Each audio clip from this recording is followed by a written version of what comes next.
So Chennai பக்கத்தில் ஒரு one day trip பிளானிங்கில் ஃபர்ஸ்ட்டு கைலாசகோனா ஃபால்ஸ், அதுக்கு பக்கத்தில் இருக்க ஹிடன் ஃபால்ஸ்லாம் நல்லா குளிச்சு கூத்தடிச்சுட்டு அதுக்கப்புறமா நாங்கள் 3வது ஸ்பாட்டாக வந்த இடம் தான் மூலக்கோனா ஃபால்ஸ். இது கைலாசகோனா ஃபால்ஸ்லேருந்து ஒரு 25 கிலோமீட்டர்ஸ் ப்ளஸ் சென்னையிலேருந்து ஒரு 120 கிலோமீட்டர்ஸ் இருக்கும். ஸோ மூலக்கோனா ஃபால்ஸில் கூகுள் மேப்லேயே கரெக்டாக லொக்கேஷன் போட்டிருக்காங்க.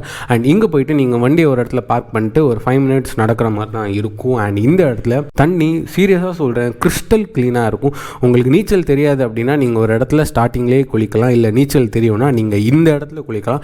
ஏன்னா இங்கே கிட்டத்தட்ட 20 மீட்டர்ஸ் ஆகும். ஸோ உங்களுக்கு நீச்சல் நல்லா தெரிஞ்சால் மட்டும் இங்கே குளித்து என்ஜாய் பண்ணுங்கள். அண்ட் இதை பற்றி எலாபரேட்டட் வீடியோ நான் யூடியூப் சேனலில் அப்லோட் பண்ணியிருக்கேன். ஸோ அதையும் பார்த்து என்ஜாய் பண்ணுங்கள். தேங்க்யூ.